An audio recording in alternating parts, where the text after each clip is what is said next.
Okay, dear friends, so what we are going to discuss now is regarding the design of common emitter amplifier or CE amplifier in short. In our laboratory, what we have done is, if you remember, that we had a single resistor connected between the power supply VCC and the base. Okay, this bottom resistor was not there. Okay, but the problem that we did not consider at that time is how to stabilize the collector current against variation of beta. This particular circuit, which involves two resistances connected between the power supply and connecting the base, one by R1 and the other by R2, this is sometimes referred to as self-biasing. Okay, and this circuit is very much popular for stabilizing the collector current against variation of beta.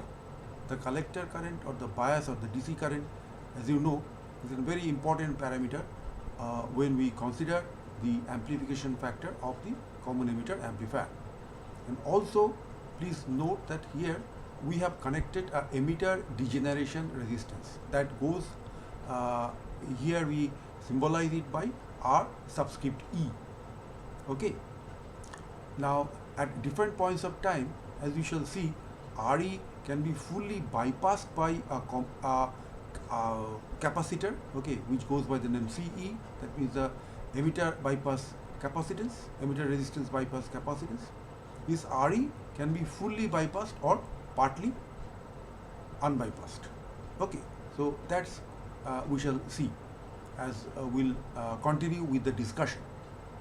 Let us first take up the case how to stabilize the DC bias collector current and what relationship should hold between the different resistances. First of all, to stabilize DC bias collector current against variation of beta, the circuit that we have shown in figure 1 is followed for common emitter amplifier. And let us draw the DC equivalent circuit for this particular circuit. Okay, so what we do, if we look from this part, we see that if we look from this end between the R, at the junction of R and R2, if you stand and look towards the right, then what we see? We see a Thevenin voltage which is equal to the power supply voltage into R2 divided by R1 plus R2, and also Thevenin resistance, which is nothing but the parallel combination of R1 and R2. Okay, so that comes from your basic circuit analysis. So in the DC equivalent circuit that we have shown in figure 2, the Thevenin equivalent voltage is VTH or VVV, which is nothing but this sub expression. That means the power supply multiplied by R2 divided by R1 plus R2. Okay, and the equivalent Thevenin resistance is what? RTH or RB, that is nothing but the parallel equivalence of R1 and R2. Now, if on the DC equivalent circuit, if we run Kirchhoff's voltage law across the base emitter loop, then what it leads to? It leads to this Thevenin voltage equal to the base bias current IB multiplied by RTH or RB plus base to emitter voltage, which is normally given the value to be 0.6 volt, plus the drop across this RE or the emitter resistor. Okay, so this point is ground. Now the base current is what? From this expression, it is VTH minus VVE divided by RB plus beta plus 1 into RE. Okay, so then what is the collector biasing current? It is nothing but if you multiply it by beta, that is equal to beta into VTH minus VVE divided by RB plus beta plus 1 into RE. Or if you divide the numerator and denominator by beta, what it leads to? It leads to the Thevenin voltage minus VVE divided by RB divided by beta plus RE, taking for granted that beta is much greater than 1. Now from this equation 1 we can easily see that to minimize the variation of the collector current against the variation of the beta, what is required is this term, which is beta independent, RE, should be much greater than RB by beta. Okay, so it is necessary that RE should be much greater than RB by beta. However, so that means do you get that RB should be very small? No, that is not the fact. RB, that is the parallel combination of R1 and R2, it cannot be made too small, because otherwise it will lead to the input resistance of the amplifier to be unacceptably small. Okay, that is true. If you draw the AC equivalent circuit from this end, this is the signal source, then the DC blocking resistance capacitance C1, and then you have got the parallel combination of R1 and R2. Okay, so here you have got the the output resistance of the AC signal source, RS, and you have got the R1 parallel to R2. Okay, so R1 parallel to R2 is part of the input resistance of the amplifier, and that cannot be made very small. Okay, so then we will not be able to utilize the entire amount of signal source. It should be large enough so that most of the magnitude of the signal source is available at the input of the amplifier.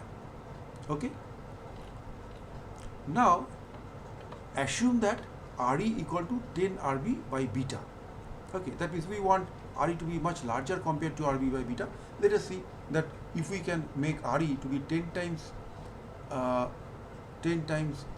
RB by beta, and nominal beta, if you take it to be 100, then we can choose, say, 10 by 100, that means RB by 10 equal to RB by 10 equal to RE, or RB equal to 10 times RE. But in fact, assuming that beta varies over a broad range from beta to 250, okay, so we get that RB can range from 5 RE to 25 RE typically. For simplicity, we can take, this is the condition, that means RB we can take it to be 10 times larger than RE. Okay, clear?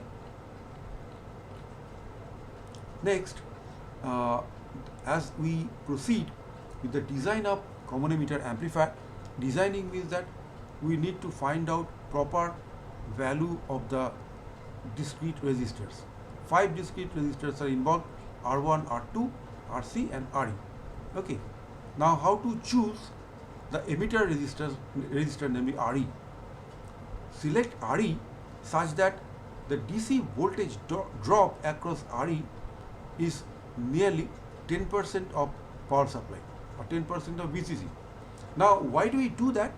If 10% drop takes place across RE, the remaining 90% will be available between the power supply and the emitter.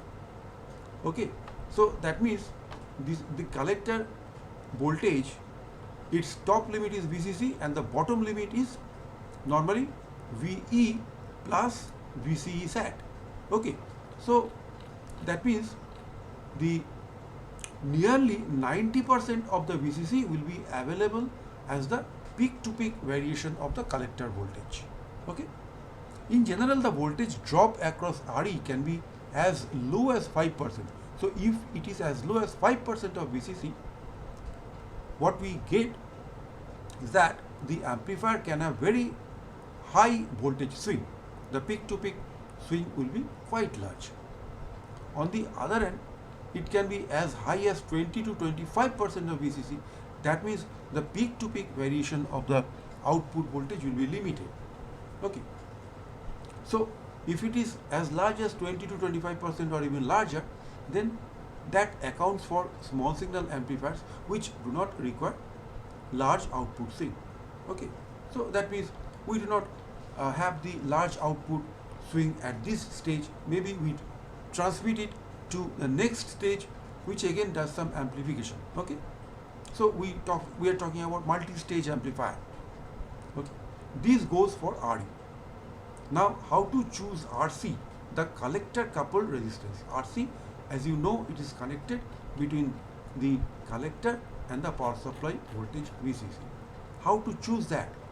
Now, RC should have a value such that the quiescent DC collector voltage VC lies bang in the middle between the emitter voltage and the power supply voltage. That is clear.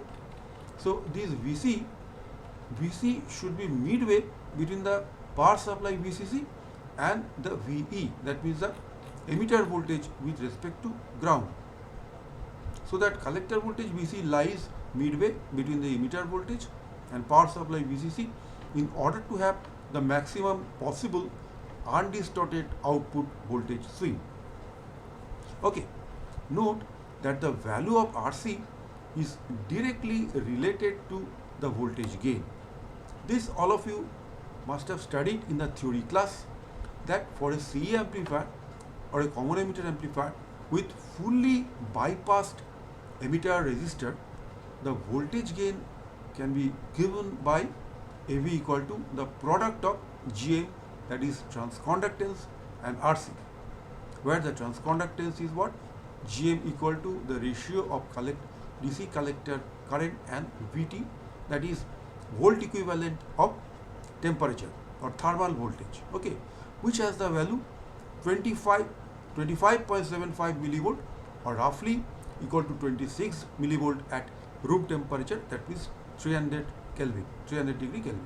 Okay, so VT is given the value roughly to be 26 millivolt at room temperature. And so the modulus or the absolute value of the voltage gain is given by, as you can see here, product of GM and RC means it is the product of IC and RC divided by VT, or it is a voltage drop across the RC divided by 26 millivolt. Now 26 millivolt, if you convert to volt, it becomes 26 by 1000, or roughly 1 by 40.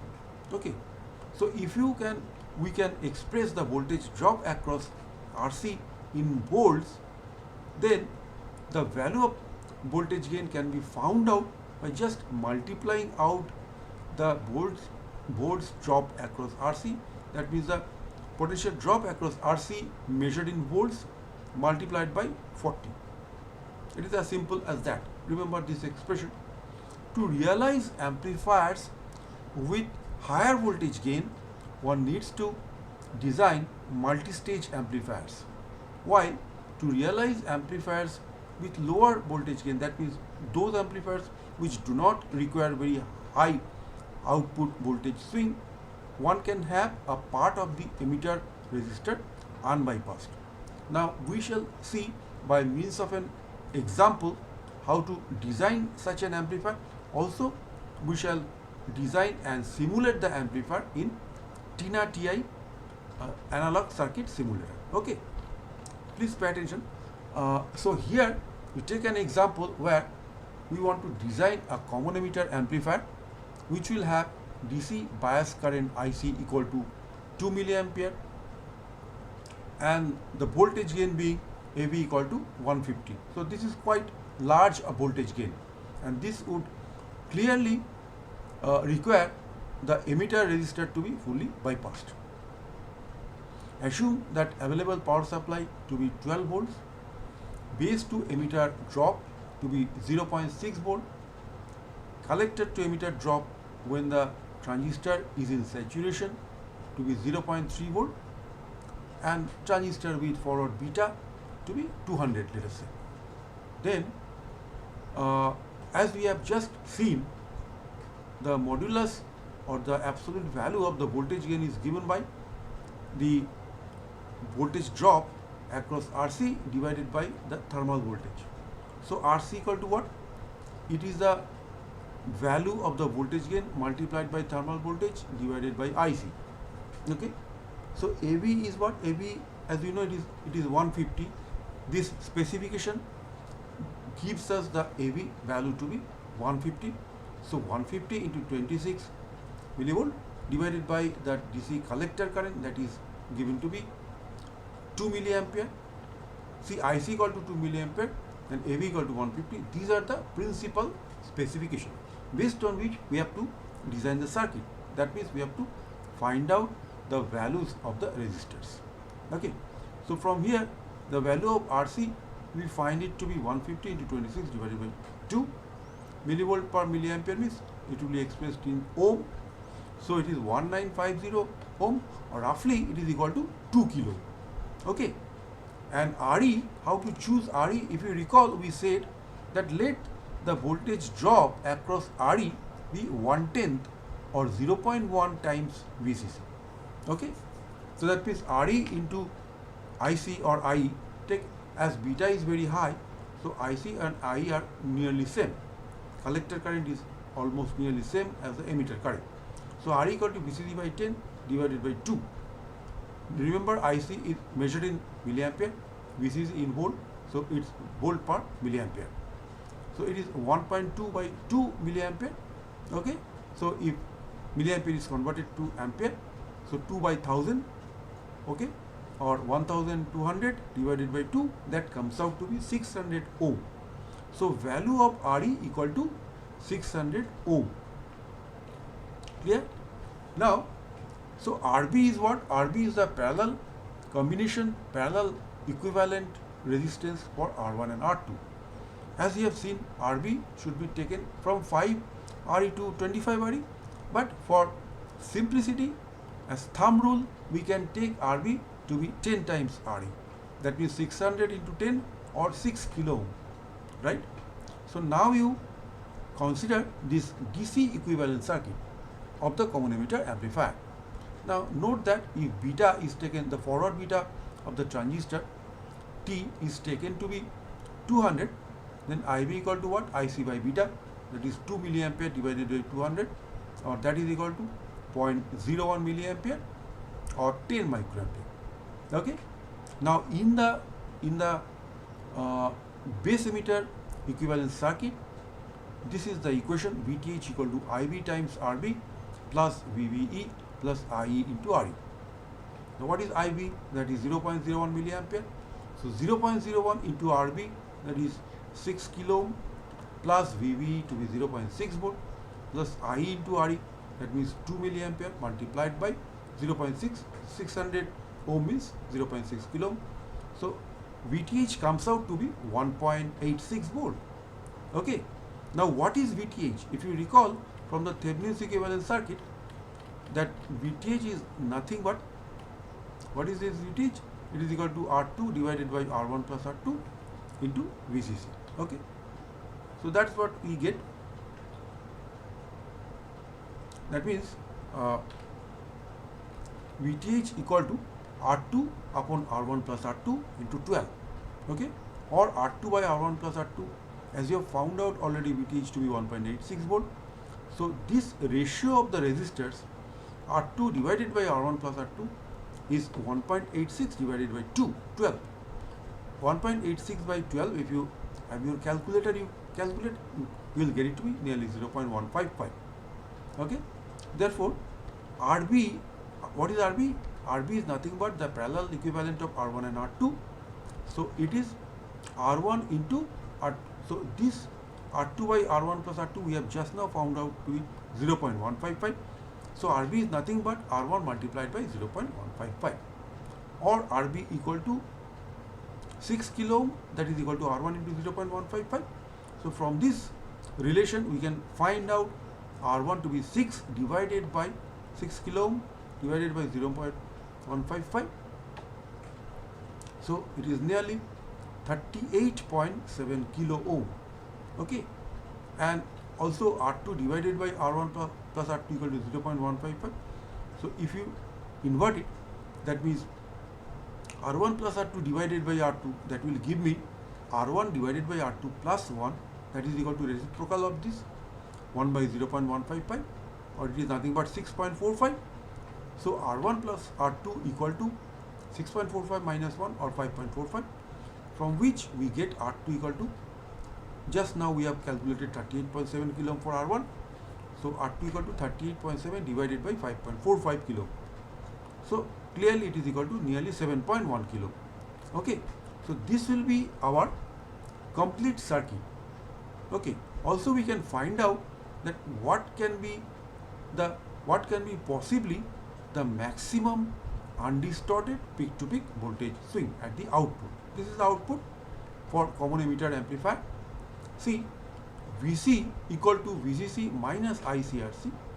So that is equal to 12 minus 2.2 into 8 volt. Okay. So amplitude of the maximum undistorted output will be the lower of, that means it is the lower of these two values, that means whether it is Vcc minus Vc, okay, or Vc minus V minus Vc sat. See, Vcc is the upper limit of collector voltage. Okay. When it is shown, that means when almost zero current flows through collector current, that means the transistor goes to the brink of cutoff, then Vcc minus Vc is obtained. And when the transistor goes to the brink of saturation, nearly saturated, then we find that it is V plus Vc sat. Okay. So Vc lies in midway. Okay. So if we have to, there should not be any clipping. Okay. That means undistorted voltage we have to get, then obviously it will be the lower of the two, that is Vcc minus Vc on one hand and Vc minus V minus Vc sat. Now what is Vc? We have just now found it is 8 volt. So 12 minus 8 equal to 4 volt, and Vc minus VE minus Vc sat. Now what is VE? If you remember, 600 ohm and 2 milliampere. So VE equal to 600 ohm into 2 milliampere or 1.2 volt. Okay, and this way we should take as 0.3. So Vc minus VE minus Vc sat means this is 8 volt minus 1.2 minus 0.3. So 8 minus 1.5, that is 6.5. So the amplitude of the maximum amplitude of the undistorted swing should be lower of 4 and 6.5 or 4 volt. That means you can have at most 8 volt peak to peak. Okay. So then from that we can find the maximum input signal handling capacity of this amplifier. What is that? It is simply 800 volt divided by the this prescribed voltage gain 150. So 8000 millivolt divided by 150. How much it comes out? 150 into 150 into 5 will give you 150 into 5, it will give you 7500. But 8000 by 150, that means 8000 by 8000 millivolt divided by 150, that means it is slightly above. It is slightly above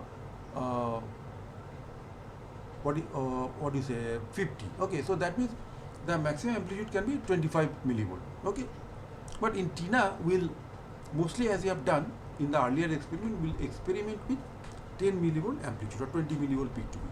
So for this particular amplifier, you can take the maximum peak to peak to be 50. In fact, slightly larger than 50, because 8000 divided by 150 will get you to be slightly more than 150 into how much? Well, it is slightly larger than 50. Okay, 150. Okay, because 150 goes into 800 about 5 times. Okay, so 8000 divided by 150 will be slightly more than 50, right? So more than 50 millivolt peak to peak you can handle at the input. That means in this signal source. Okay, and now let me tell you this DC biasing, the DC blocking resistance C1, this coupling capacitance can be 1 microfarad. But what about the suitable value for this bypass capacitor here? It should be, if you take 100 microfarad, that is good enough, because as you know, typically at 1 kilohertz the reactance of the bypass capacitance is 1 by 2 pi FCE or 1 by 2 into 3.14, at F equal to 1000 hertz, okay, and if you take 100 microfarad, it will be roughly 1.59 ohm. If you take 10 microampere, then a very big resistance of 15.9 or 16 ohm will be there. 16 ohm here means it will bring down the voltage gain. Okay, with 16 ohm we cannot hope to realize AB equal to 150, but with reactance of 1.59 ohm here, definitely it will give me a voltage gain of that order. Now let me make one comment here. See, RE equal to 600 ohm, and the VBB is fixed by this resistor configuration. Okay, this fixes of the VBB once you select R1 and R2. Now if we find that with this value of RE, this is for practical purpose, and as we shall see in TINA also, we can add up this. So if we find that the collector biasing current is not available at 2 milliampere but slightly lower value, so 1 milliampere or 1.5 milliampere, 1.2 milliampere, then what we can do is we can slightly bring down the value of RE from 600 ohm. Okay, remember that whatever we do is based on some thumb rule, some engineering compromise. So as an engineer, you are free to play with the value of different resistors until you get the desired value for the DC current. Okay, so if you bring down RE from 600 ohm say to 580 ohm or 570 ohm, then means when you should do that, not always, when you get the IC, the collector current, to be much less than 2 milliampere, because the specification says that IC equal to 2 milliampere, and based on that you have calculated AV and RC. Okay, so RC is fixed by the value of AV and IC. But if you do not get IC, that means voltage gain you will not get, right? So you have to, in that case, you have to bring down the value of RE by suitable amount, so that until and unless you get the collector bias current to be nearly 2 milliampere. That is for one thing. And secondly, you see that regarding the value of RC, this is also not sacrosanct. This is, we get 2 kilo ohm from the specification of this. Now suppose with 2 kilo ohm we are not getting the voltage gain at the desired value, then what we do? We are free to increase the value of RC from what we get in this calculation. So from 2 kilo we can try to see if with 2.1 kilo we get the desired voltage gain, or if not, if 2.2 we get the desired gain, or even slightly larger, so 2.3 or 2.4 K. Until and unless we get the desired voltage gain, we can slightly increase the value of RC. Okay, because we know that the output resistance of this amplifier, which is given by, if you remember what is the RO value of this amplifier, this transistor, it is the ratio of the early voltage and the collector current. So early voltage is normally say ranges from 50 to 100. If we get a low early voltage, say 50, then your the output resistance will be 50 divided by 50 volt divided by 2 milliampere here, so it will be 25 kilo ohm. So 25 kilo ohm is coming in parallel with RC 2 kilo ohm.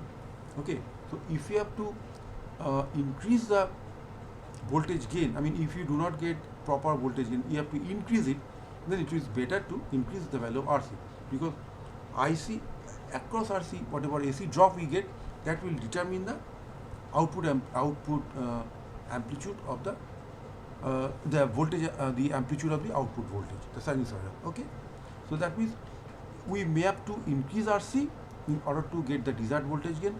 Also, we may have to decrease RC in order to get the desired bias current. Clear? Now let us repeat this experiment, that means redo this experiment. Now the specification of voltage gain is changed from 150 to 20, but the other specification remains the same. That means the collector current remains fixed at 2 milliampere. To bring down the voltage gain to AB equal to 20, one requires partly unbypassed RE. Now let us choose the collector resistor to have maximum undistorted output voltage swing, which implies VCC minus VC equal to VC minus VE minus VC set. So VE plus VC set, this is the lower limit and VCC is the upper limit. Now, if you have the RC, it should correspond to the maximum available undistorted voltage swing, then these two factors should be equal, or we get VC to be half of VCC plus VE plus VCE sat. In this case, you see VCC is 12 volt, VE is 1.2, okay, and VC sat is 0.3, so it is 6.75 volt. Okay, so therefore RC is what? If VC has this particular value 6.75 volt, then RC can be easily found out as 12 minus 6.75 divided by 2, or 2.625 kilo, roughly say 2.63 kilo. Okay, so 2.63 kilo we shall apply at the for the RC value. Okay, when we want to get, we are on the lookout for undistorted, maximum undistorted peak to peak swing. Now total RE is what? As before, it is 600 ohm, of which it is split into two components. One is the unbypassed part of the component of RE. So REU, it will not have a capacitor in parallel with it, whereas bypassed part will be there, REB. Normally REB is much greater than REU. Okay, so that we shall see just now. So RE equal to REU plus REB equal to 600 ohm, of which REU is the unbypassed part of the RE and REB is the bypassed part of RE. Now how to get the value of REU and REB? See, R1 and R2 can be found as in the previous part. Remember, R1 had the value 38.7 kilo, whereas R2 had the value of 7.1 kilo. That we can preserve. Only thing is that we have to now decide, RC has already been decided to be 2.63 kilo. Only thing to decide is what is the unbypassed component of RE, what is the bypassed component of RE. Those two resistances we have got to find out.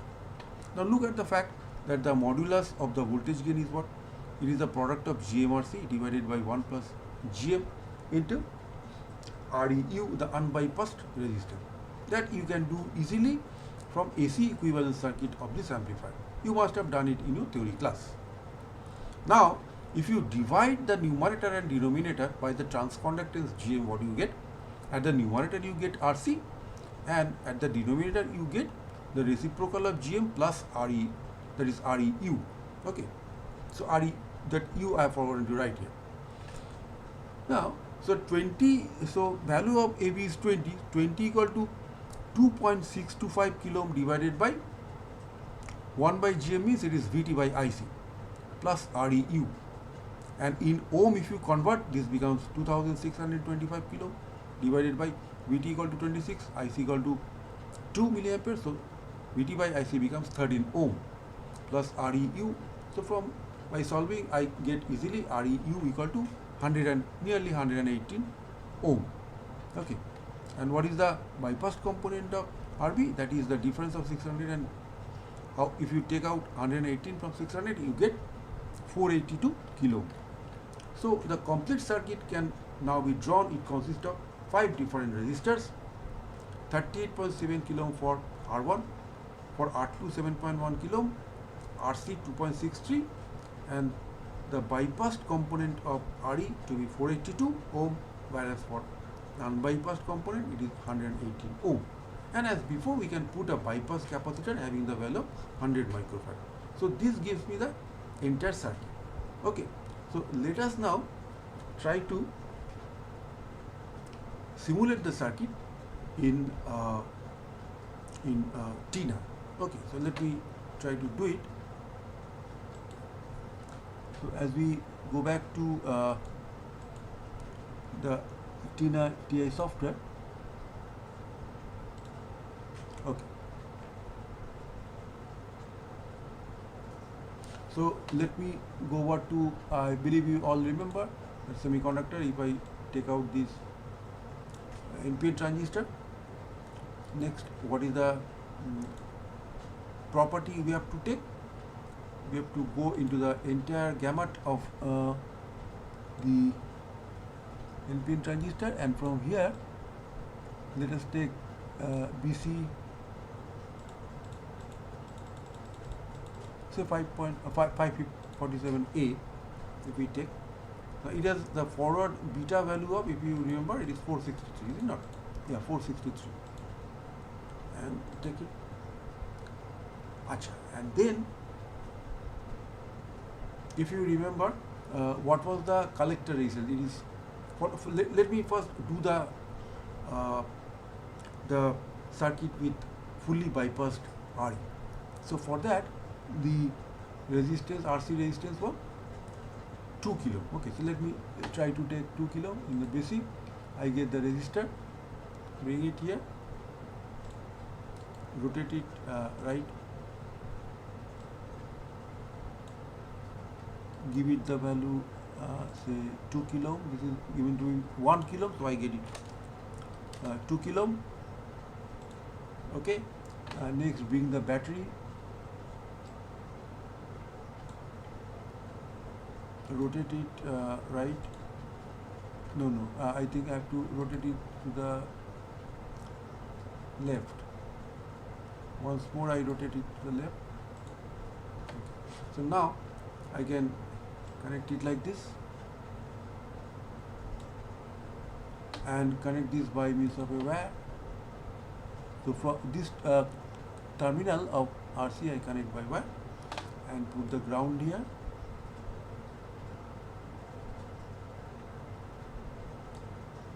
Okay, and also connect this component by wire, connect the other terminal of RC, that is 2K, to the collector. And next, if you remember, what was the value of R1? R1 means the resistance which connects the power supply with the base. That value was 38.7, is not? I'm sorry, please bring this. So rotate it right.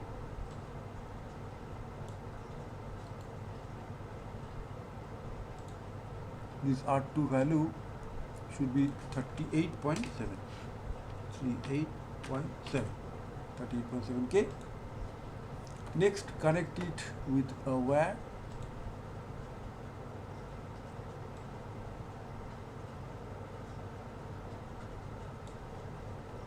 Okay, and next connect it with the base. Or what you can do, let me bring the other resistor. If you remember the value is 7.1, no, 38.7 and 7.1. Sorry.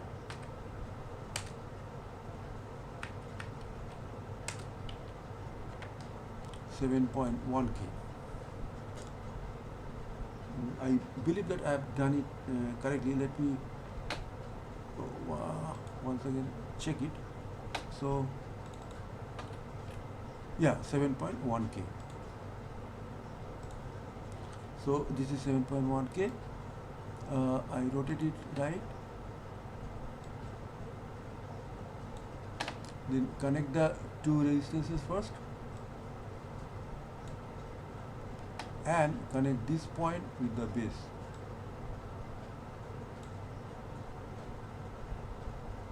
Next, what? If you remember, what was the value of the RE? That was 600 ohm. Okay. So first, as we get from the, it is 600 ohm. So rotate it right.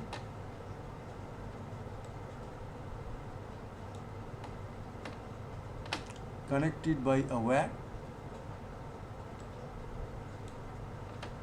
Okay, and bring a capacitance. A capacitance you can bring from here. You rotate it right. I'm sorry, you put it here. The value, if you recall, it should be 100 microfarad. Okay, the default value is 1 microfarad, so make it 100 microfarad. connect this by wire, then you connect this part with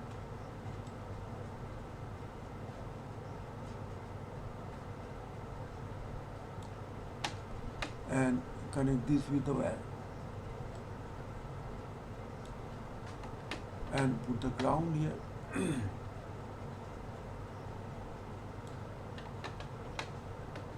Next, what to do? We have to put the coupling capacitance here. The value, if you recall, should not be as large. It can be made to be 1 microfarad. Okay. Because its job is to merely block the DC. Not that its reactance should be very large. Any capacitance will do.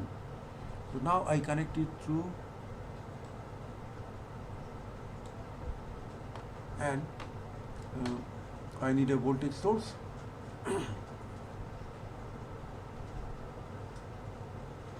So this is a voltage generator. Look at the properties, and it cannot be unit step. It has to be I take as before sinusoidal. Okay, and what is the value? See, I have to take 10 millivolt, 10 small m. Also the frequency to be 100 hertz. That means 10 millivolt amplitude and 1 kilohertz. Okay. Next, I connect it by a wire.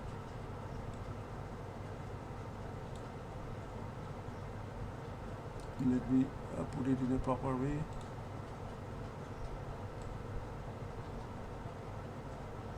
Oh, sorry. Why this loop is coming? I'm sorry. I have to take the wire.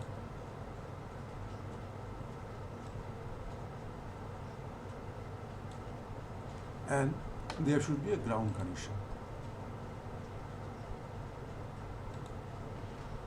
Finally, what is left is that I have to measure the output voltage here. So I have to take a voltmeter.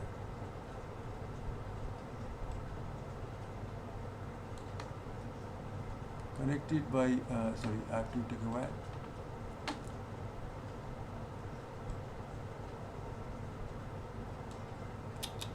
I'm sorry, this is not proper. Okay, first let me put the ground.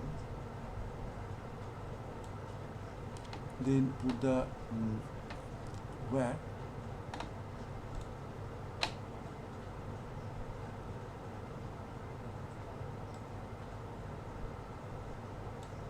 Okay. So now I believe the circuit is complete. Next, to make it a bit amplified, make it 150%. Bring it here. Let me see if the wiring is proper or not. Let me try to do the DC analysis. Okay, as no error or warning is pointed out, that means it's more or less fine. Now, let me see the table of DC results. What you get is between 1 and 5. Oh, I'm sorry. Dear friends, I made one mistake. What about the voltage of, sorry, the value of this battery? It is not 5 volt, but normally we design it in our laboratory with 12 volt. Okay, sorry for that. Okay, first of all, what you can do is that make the DC analysis.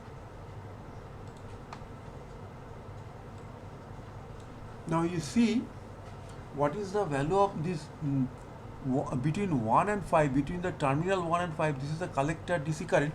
That is not as good as, it is only 175 microampere. Okay, so I'm sorry, I made some mistake. I made a mistake here. You see that the emitter voltage what I have taken, it is not 7.1 K. It should be 600 ohm. No, I'm sorry for that. So that may have led to so small a value of the collector current. Let me now see. if you now do the DC analysis, okay, you see 1.86 milliampere. Normally it should have been between terminal 1 and terminal 5. This is the collector bias current, DC collector current. This is found to be 1.86 milliampere.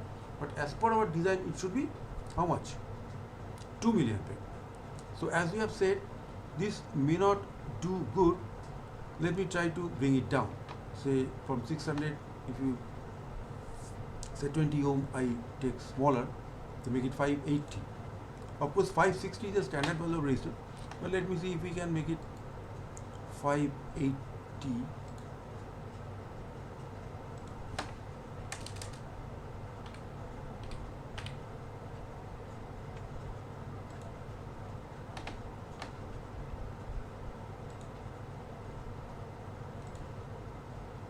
Oh, 1.92, still nearly 0.08 milliampere less, nearly 0.1 milliampere less. So let me try, let us decrease it a bit further, that means from 580, and now that there is a standard value resistance of 560, in our laboratory it will do good if I can get a single component. So if I take 560 ohm for the emitter resistance, how much current I get? Acha. So now it is very good, pretty good, 1.99 milliampere, almost same as 2 milliampere. Okay, so now I'm fully satisfied. So R4, although in our analysis, if you recall, we got 600 ohm, but you can do this fine tuning. Okay, this you are free to do in laboratory as well as for the simulator. So if you bring it down to 560, you get the collector current to nearly 2 milliampere. That's what we require. Next, so now that I have got the proper DC analysis, I can save the file in some name. Say save the file as what name should I give? Say C amplifier with bypassed resistor or something. Say with, I give some name. Say with bypassed RE, and save it, say, in the desktop, or you can save it in your chosen directory. Next, I go to the AC analysis. Table of AC result. Well, this will not give us much valuable information, but let us go over to the AC transfer characteristic. Now here start frequency is 10, but end frequency cannot be as small as 1 megahertz. Let us take it to be as large as say 40 or 50 megahertz if you give it. Because for common emitter amplifier, we are decidedly getting, we can expect a lower cutoff frequency as well as upper cutoff frequency. Lower cutoff frequency because of the presence of this coupling capacitor C2, and the upper cutoff frequency is due to the internal capacitor. So let me see. So you see that the mid-band gain we get to be right above 40, so 42 or something. Okay, so I believe that with 40 megahertz upper range, I can get the upper cutoff as well. Let me see. What is the value of this mid-band gain? 42.31 dB. Okay, so I get the value to be 42.31 dB. Again, you can take down the value. So 42.31 dB, it is the mid-band gain. So the lower 3 dB point and the upper 3 dB point should be available, corresponding to that means 42.31 minus 3, that means 39.31. Okay, so let me see where I get that 39.31.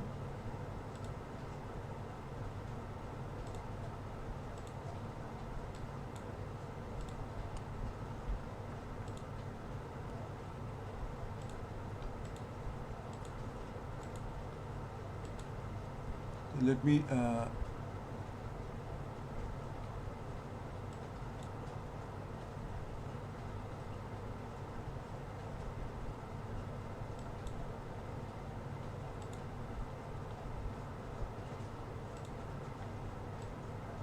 So 39.31 corresponds to,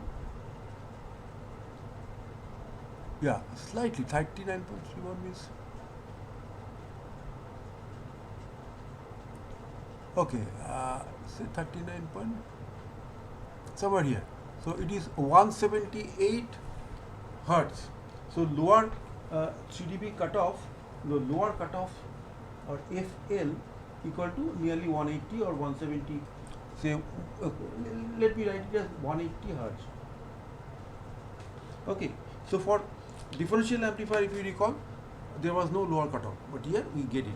Okay, because of the presence of C2, the coupling capacitance, and for the presence of uh,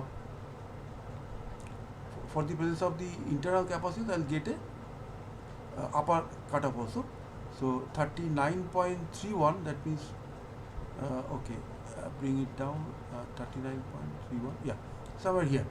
So that equals to 22.79 or 23, let us say 23 megahertz. Okay, so Fu equal to 23 20 sorry yeah, 20, nearly 23 megahertz.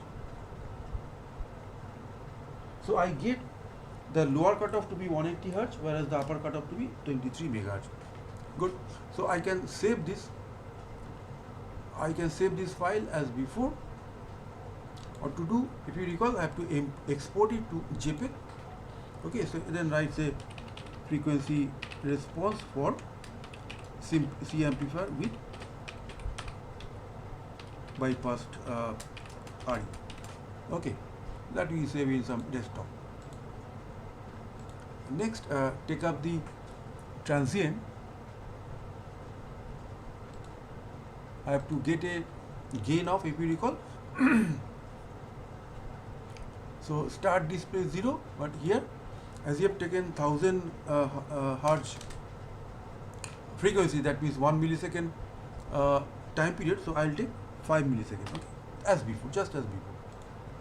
And then I get this curve and separate the curves. Now I need to find out. So the input magnitude here is 20 millivolt peak to peak. Let us see about the output. So by means of a cursor, this is the output. Okay, I get the peak to be at 9.26 and take the second cursor and connect it here. I get it to be 2.53, mind you. 2.53 means how much? I do not get the desired gain. So 2.53 volt means 2530 millivolt, and that is 20 millivolt peak. So 2530 divided by 20 gives me only 125. Okay, so as we have said, this is much below our expectation. We require 150 millivolt. So what we can do, as we have told you, let me try to increase the value of RC. So from 2K, let me increase it to 2.2K first, and let's see whether it is sufficient or not. So with 2.2K, if you do this, and again the transient, if you do this, let me see what value I get. I separate out the output. Has it improved? Let me see. This is the crest, and this is the trough. Let me see. Okay, so now I get the peak to peak value to be 2760. Still we are behind. We have not yet got the expected value. 2760 means, even if we take it to be 2.8, so 2800 divided by 20, that gives me 140. But I require a voltage gain of 150. So what do I do? I increase the RC a bit further. So yeah, I'm class. So here the R1, I have to take not 2.2K but 2.4K, because 2.2K I got the voltage gain to be 2.2K. Let me see if I take 2.4K. So transient, if you take, now you separate out the curve. Let me see, and let me see.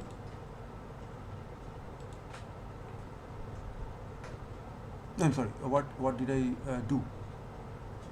What is like that? So with 2.4K,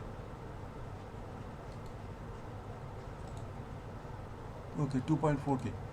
Now,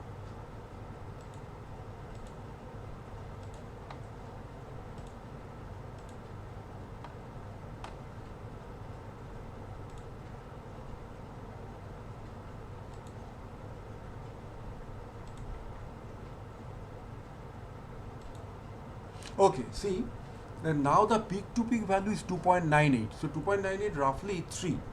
So with 3 volt or 3000 millivolt peak to peak for the output and 20 millivolt peak to peak for the input, 3000 divided by 20 will give me nearly 150. So now I get the desired value. Okay, desired voltage gain. That means 150 was my targeted voltage gain. So that means what I can do, I can export the curve. So this give me the transient for C amplifier with some name you get with bypass RE and just save it. Okay, fine. Next, what we do now, the targeted voltage gain is 20. Okay, so and okay, dear friends, so far we saw that the voltage gain, the desired voltage gain of 150 was obtained by fine tuning the value of this emitter resistor, namely we brought it down from 600 to 560 ohm and we made the targeted IC, that means the collector bypass current, and also increased the collector couple resistance, namely RC, from 2K to 2.4K in order to achieve the desired or targeted voltage gain of 150. Now the next part of the problem, if you remember, is to have the reduced voltage gain of the value 20. Okay, so for that what we need is, as we have analyzed earlier, is that a part of the emitter resistance needs to be unbypassed. Clear? So what we do first, let me change the circuit and then we go over to analyze the DC and out all that. So let me remove this wire and then take it out and just bring it down a bit lower, because in between we'll place the unbypassed resistance. And let me cut the wire also. Then we connect this resistance and rotate it right. Okay, and I believe the value also you remember, that means the unbypassed amount is 118.25, so roughly it is 118 ohm. And also the bypassed part is no longer 560, but it is 600 minus 118, that means 482. Okay, so I write 482. Clear? Now I connect it by means of two wires. So here I put the wire. The wire connection you need to be very careful. Okay, because of the mistake in wire connection, sometimes the DC voltage we do not get. So now we connect it and put the ground connection here. This ground connection is also of utmost importance. Okay, so I believe the circuit is complete. Let me go over to DC analysis. DC analysis, if we see, calculate nodal voltage. Okay, there is no signal on the wire warning or error as regarding the mismatched wire connection. Come back to DC analysis, the table of DC results. Let me see. Let us see, it is 1.86 milliampere. So as before, now we need to trim down the emitter resistor. But let me make one comment, is that the unbypassed component of the resistor directly has an influence on the voltage gain. So let us not tamper with unbypassed component, but the bypassed component we may try to decrease and see for possible betterment of the collector current. So 1.86, from 1.86 we have to go up to 2 milliampere, okay, or 1.99, whatever. So if we try to reduce it from 482 to, let us say, 470, and next see the effect. So 480 to 470, and next let me see the go over to DC analysis. Okay, take the table of DC results. Okay, it has improved from 1.86 to 1.9. Still further we need to improve. So let me go over from 470 down to, let us say, uh, 450 or so, or there's a, yeah, 450. If we bring it down, then how much improvement it happens, it leads to. So that DC table of DC results, it will be 1.96. That is good enough. Okay. So if we bring it down from this 480 to up to 450, then we are nearing the targeted DC value of 2 milliampere. 1.96 is good enough, is almost same as 2 milliampere. Okay. So now let us go over to the transient, because if you remember, the targeted voltage gain was 20. So this was the curve, and let me separate out the output, separate curves, and see the, for the input the peak to peak voltage is 20 millivolt, whereas for the output, let me see the voltage. This one is 7.49 and this one is, okay, this is 354. 354 divided by 20 is somewhat away from the desired target, that is not 20, it is 17.5, okay, 17.5 to something like that. So we have to improve it. And how to improve that? As I have told you again, one thing, as you remember, this value was not 2.4K, but we found out that for having the maximum voltage gain, for maximum peak to peak swing, it is 2.63K. Okay, so let me try with 2.63K. If we make it 2.63K and we go to transient, we do the separation of the curves. Now let me see, you go to the output voltage, this is a crest, and let me see the next trough. So the peak to peak voltage is 385. 385 means it is 19.25 the voltage gain, but we have to get it to be 200. So let me give one last try. So from 2.63K, if we increase it to, let us say, 2.7K, because 2.7K is a standard resistance.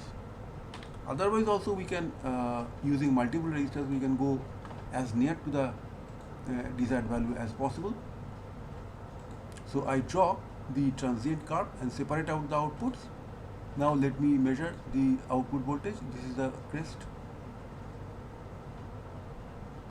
and this is the trough. So now it is 397.8 or 398. So 398 millivolt divided by 20 millivolt is almost equal to 20. Okay, so that actually satisfies us.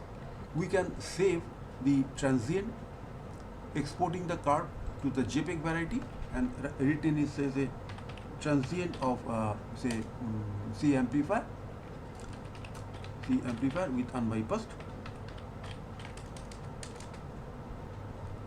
with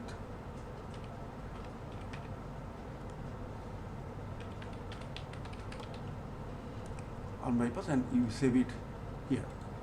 Okay, so that is one thing. And as far as the measurement of the lower cutoff and upper cutoff goes, we can resort to AC analysis, go over to transfer characteristic, then you draw the curve, and here we see that what is the mid-band gain. That is, with the help of the cursor, I get it to be nearly same as 26.04. So we take it down somewhere, that 26 dB is the mid-band gain for the resistor, for the emitter resistor being partly unbypassed. So I have to get for lower 3 dB cutoff or lower cutoff frequency, wherever the gain in dB it is 23.04. Okay, 3 dB below. So 23.04 means here, yeah, so 40.75, this is our lower 3 dB cutoff. So I write it as somewhere 40.75. So that gives me the lower 3 dB cutoff, lower cutoff. And similarly, the upper 3 dB frequency or upper cutoff will be wherever it is 23.04. So I go here slowly, very carefully. Yeah, here we get 24.54, or slightly we write it as say 24.5.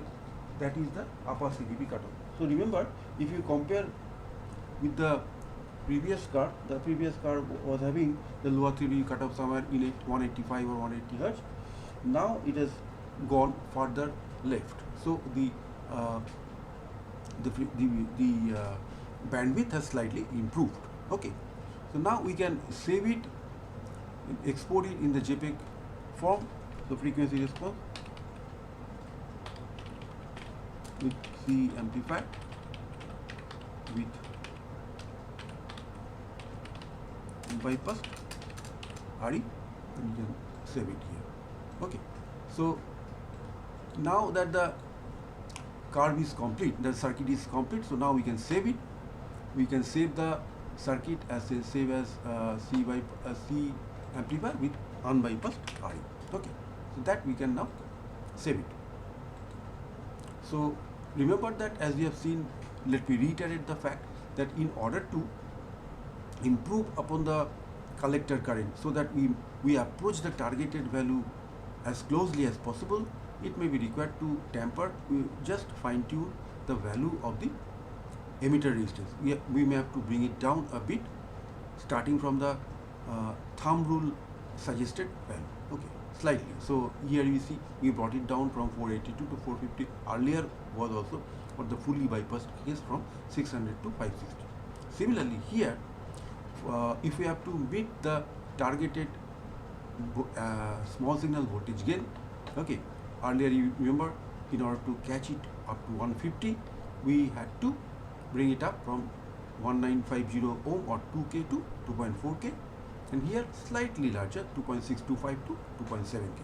So these things may need to be fine-tuned in order to approach the targeted voltage gain and the targeted DC collector current. Okay, so that completes today's discussion. And as far as your laboratory test and laboratory quiz are concerned, we can hold it next Thursday. I'll send you the detailed routine for that, detailed timing. So if you have any question on this, you can let me know over email on the design of common emitter amplifier with two biasing resistors and this emitter degeneration resistance. Okay, so the main purpose is to stabilize the collector current against any possible beta variation. Okay, and also remember that for very high small signal swing, we need to have the emitter resistor fully bypassed, whereas for having lower values, much lower values, say 10 to 20 or 25, we need to have partly the emitter resistor to be unbypassed. Okay, that's all, dear friend. Okay, let me bid you goodbye and wish you that you stay safe and healthy and sound at your home. Okay, thank you very much.